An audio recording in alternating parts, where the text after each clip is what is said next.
Hello everyone, welcome to Wicked West Books. My name is Meg. I'm Lee.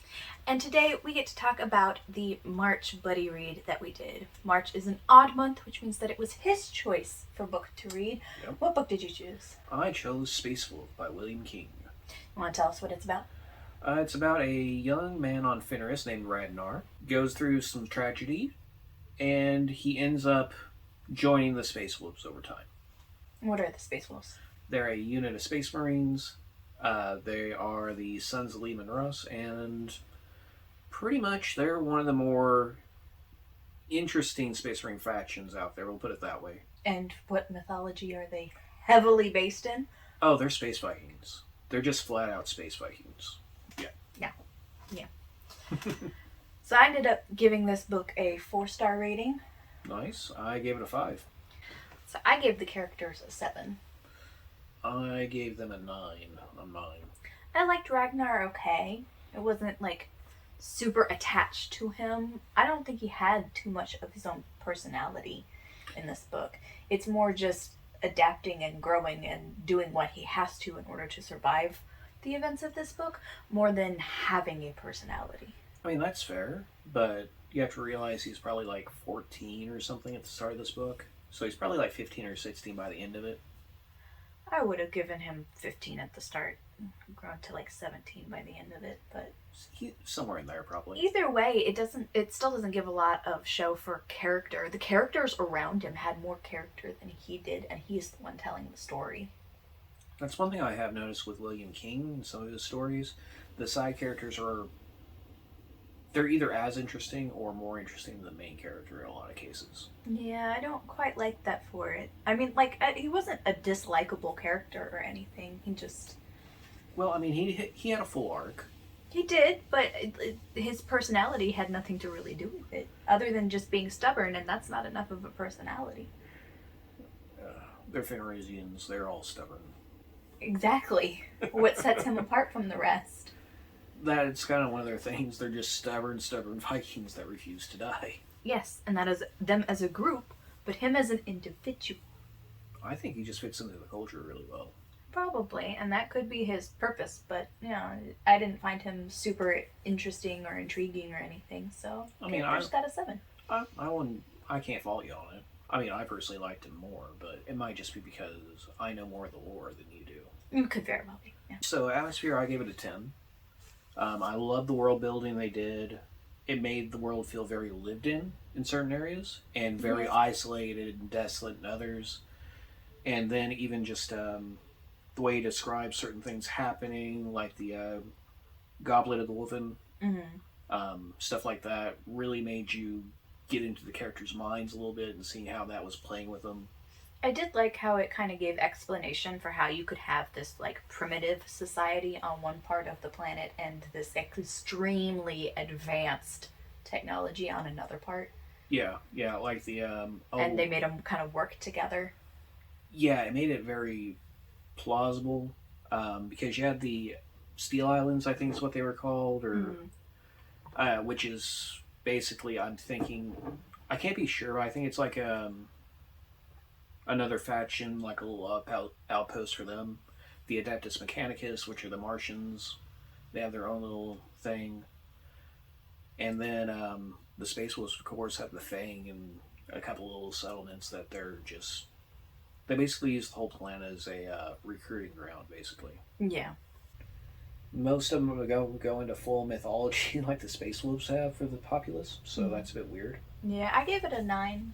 Like, it's not my favorite atmosphere, but it was, I think, done pretty well. I'm looking forward to the next one, honestly. I haven't read any background into it. I just want to know what it's about, or find out what it's about, so... Just the second book, or his story arc overall? His second book. So, there's 3 books in the series. I think the next one's Ragnar's Claw. So, that'll be interesting. So, the writing, I gave it an 8. Okay. Hi, buddy. Dad's wearing a black shirt or he'd pick you up. You can give him to me. Been caught. Don't worry. It is a love catch. Oh my goodness. Well, we had to bring Kestrel into it, of course. Every video. So, Every video the cat has to be in it at some point. Why was yours an 8? Grumpy as he is. I thought the writing was done pretty well. It wasn't, unlike the last Warhammer book, it did not have a drinking word to it, so I appreciated that. Yeah. It wasn't, I mean, it wasn't like super amazing writing that made me feel a whole lot with everything that was going on. And like I said, the character himself didn't have super amount of personality. He wasn't given that. So it was decent writing. It wasn't anything bad. It just also wasn't anything super amazing. You see, I give the writing a 10, but I've always liked William King's work whenever I read any of it, so I might be comparing him overall compared to what's in the book, so I might be having a little bias there. It's allowed. No, I really enjoyed it. Like you said, no drinking word this time. Unless you want to count the gods, but I never really count the gods as a drinking word because referencing religion in a lot of books is kind of an important part of the story, so it doesn't bother me. But calling the main character Nobleborn the entire time. Well, I mean, I can agree with that. I did like how every character did feel very distinctive. They did. Except for Ragnar, who was just kind of a blank space. A little That's bit. kind of why it stuck out so much. Although, this is going a little off topic, but the audiobook reader for this one, I really did enjoy how he changed the voice. No, As he he did a talked. really good Yeah. job. The audiobook was really good, and I liked having the accent through the whole book. We had to slow down a little bit to You did. pay attention to that, but it was fun to listen to. Yeah. I can definitely give it that. One last thing that's a little off topic. Who was your favorite character in the book? If you're not picking Ragnar. Keel, Yeah. however his name was pronounced. Yeah, I liked him. The happy-go-lucky guy. I liked him. You like the Falconer, huh? Yeah. And also, Falcon. I mean, my cat is named Kestrel. Birds of prey, all the way. I like the Rune Priest. But, I mean, The old man from the beginning. yeah. Who's throughout the entire book. I liked him. I actually liked the Thousand Son, too. I thought he had an interesting villainous personality to him. I don't know. I mean, the fact that the villain comes in the literal last hour of the, well, at 2x speed, so I guess it's like the last 2 hours or so of the book, but still, he comes in so last minute that it's like it felt more like plot at that point for him to show up to give us the evil that he's going to be set up to be facing for the rest of it, because that evil wasn't mentioned the entire time because he's training to become powerful enough to be able to fight the evil the entire book. Yeah. Well, a little... Which is into the plot, which I gave an 8 because I found it kind of predictable in places, which because Yeah. I made those predictions out loud when we read it together. Yeah. But it made sense to do the plot that way. It just... Little spoiler, I think that Thousand Son's going to appear in all 3 books, the way they ended it. I wouldn't be too surprised. Yes, he says he killed him twice before. That would make sense. But again, that goes to the plot being very predictable. I'm hoping the second one's a little less predictable for you. I mean, there could be that. It could just be first book syndrome, especially when it's being told in, memory. Like, I remember that this is how I got to where I am. It usually ends up so predictable if you know where they're going to end up. Fair. You ended up liking it pretty well, though, I for the liked most it part. okay, yeah. I liked it better than the Dark Elf one. The writing was better. The characters were better overall. I actually could stand Ragnar versus Malice. Well, Ragnar's a hero. Malice is just a dick. It's not even that. It really isn't. If it was a well-written villain arc, I could have liked him, but I didn't.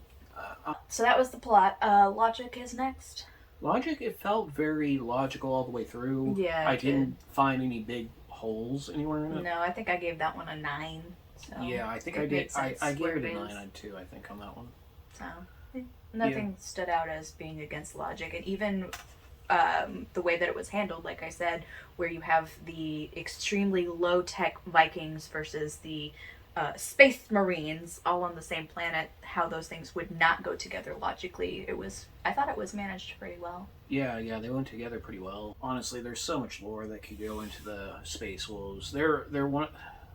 Okay, so they're a divergent chapter of the Space Marines, so they don't follow the codex like all the other ones do. Mm.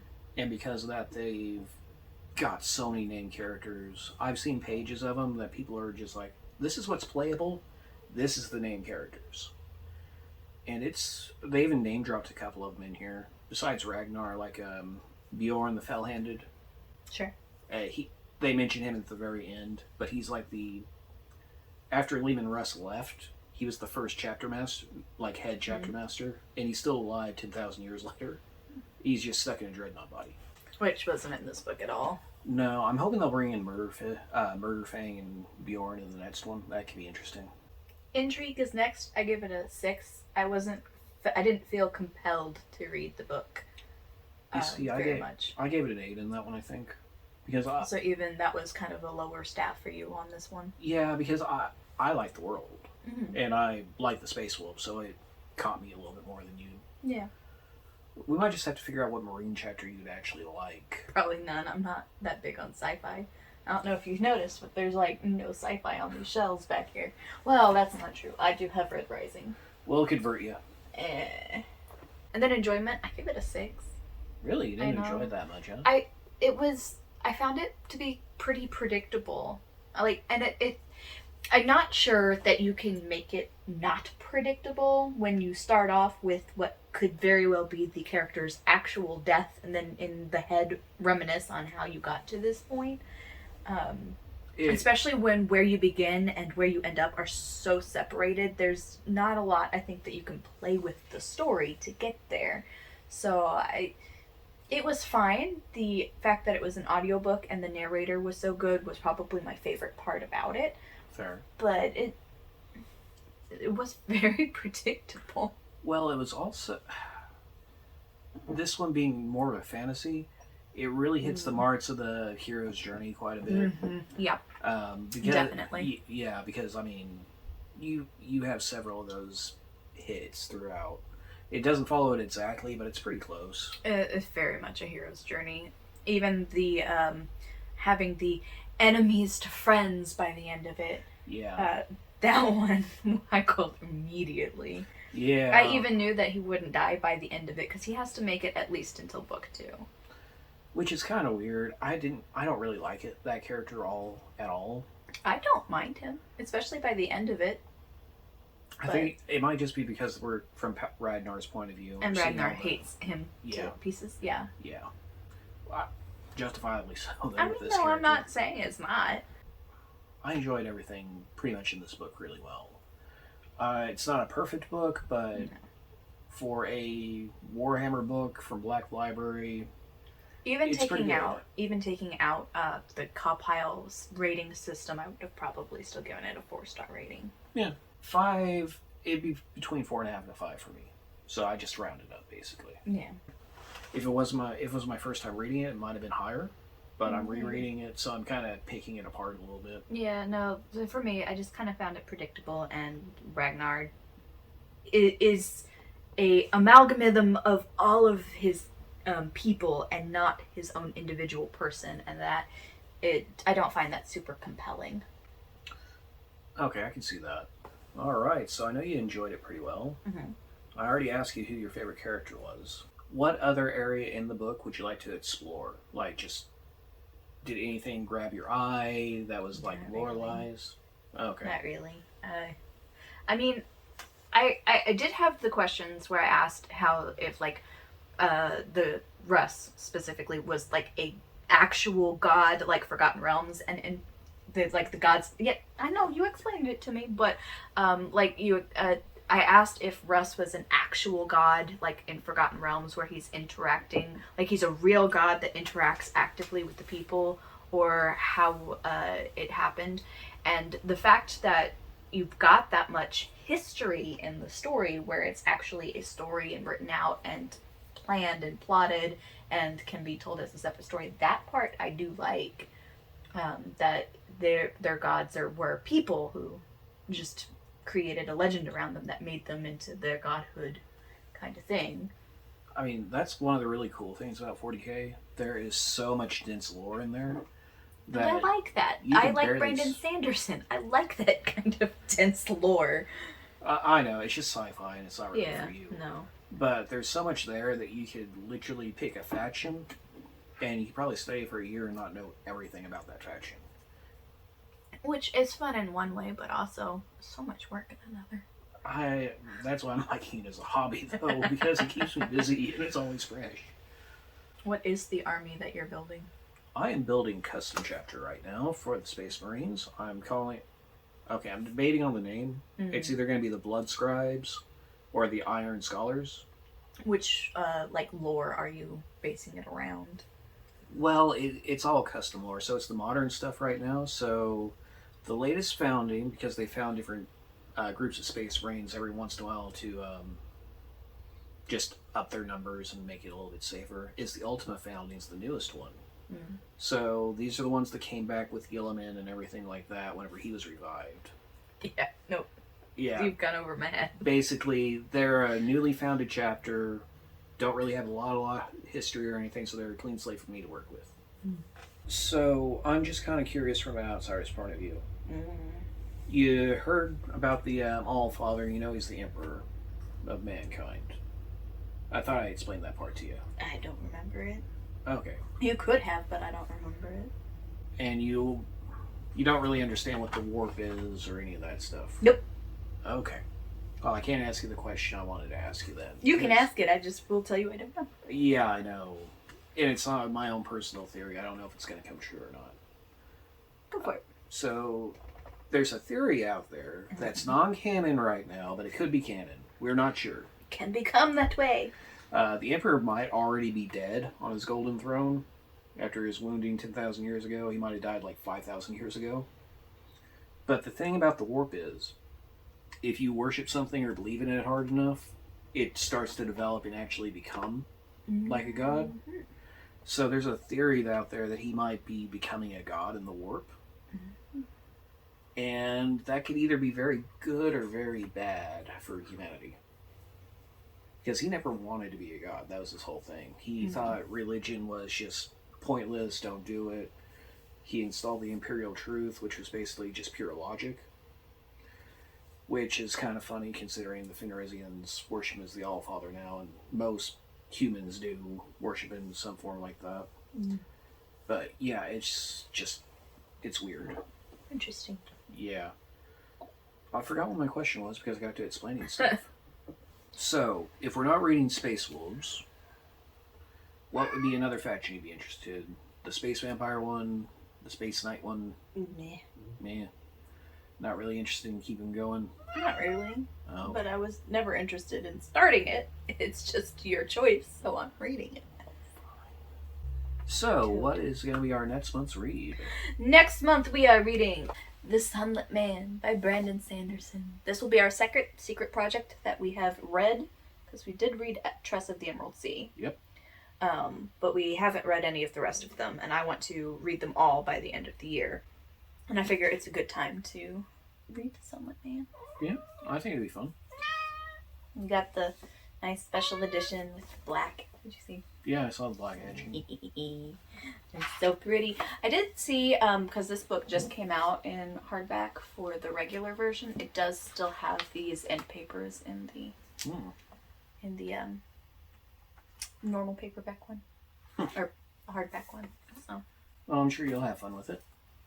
Oh, I am thrilled. We are going to be coming at this book with the view that I am completely caught up on Stormlight Archives, and you are one book behind? One or two. Yeah, I don't remember. Did you read Rhythm? Yeah. Rhythm of War, I think, is book 3. Okay, I've read it book 3 then. But I know there's like 1 or 2 after that, I thought. Well, there's book 4 is out. Book 5, closing out the arc, comes out in December. I really need to just reread the entire series. I'm going to do that before December, but I'm kind of curious though, because you don't want to reread the entire series to get to this book. So I'm really curious next month when we do our discussion video, me coming at it knowing what happens in book 4 and you coming at it not knowing, because apparently it plays a big part in connectivity into this book. Okay, that'd be interesting. Yeah, because it's hopefully I won't just actually be completely lost. it's listed You might be, and I think that's why some people hate it, is because they aren't caught up in the Kashmir lore, so the connectivity makes no sense to them because it tries not to spoil what happens in book I'll be 4. fine then. Yeah, no, it doesn't. It's like it tries to. It explains that something happens, and it gives the effect on this character of what happens, but it doesn't tell you what it was that happened. Okay. And I think that annoys people. So it's on a lot of people's like bottom of the list for books by Brandon Sanderson, and that's one of the reasons that it's kind of at the top of my list to want to read it. And I made a bingo for this book because it is also going to be part of our magical readathon. You're using it for a different prompt than me, but I put it in the prompt of prediction bingo. So this is my prediction bingo for the Sunlit Man, and when we actually have our discussion, I will probably throw out this prediction bingo filled out at the end of the video, just for the sake of fun. Are we going to read it like we read this one? Yeah, I'm fine with hiking and doing it. We've been going on a hike once a week and just kind of sharing earbuds and listening to the book actually together, more like a buddy read rather than we pick this book to read this month and read it separately. Yeah, and we just kind of race. Yeah. Which is good because it keeps us both on the same point. General point, yeah. Alright, so that's going to be it for this video. I will put a link in the bottom for Space Wolves audiobook. I don't think I can do it for Sunlit Man. I don't think the secret projects have been made into available audiobooks yet, so I don't think I can link that one. I make no money off that link. If you want either of these books, you are more than welcome to buy them outside of my video. Yeah. No, I mean, I'd say give it a read. If you're even slightly interested in 40K. I think it's a good place to start, honestly. It'd be a good entry point, probably. It's a good way to turn from the fantasy to the sci-fi. But it was okay. Glad you liked it, for the most part. Yeah, she liked it. I like him. Well, I like her too, so I have to try to give her some different taste once in a while. I know. So that's going to be it for this video. I hope you guys enjoyed it. If you did, comment down below. Let us know if you have read the book, what you think about it. If you have any theories for how this future of this book series is going to go, feel free to like this video if you liked it. And if you haven't subscribed, I'm trying to grow my subscriber count. So if you would, pretty please. Thank you. She always brings in the cat too, so sorry he's not in here right now. Yeah. If you subscribe, you are his friend, and you will get a notification every time I post a video, and every time I post a video, that little gray cat is in it, because I adore him. Sometimes the big orange one is too. Sometimes the old man is too. Have a wicked day. Bye.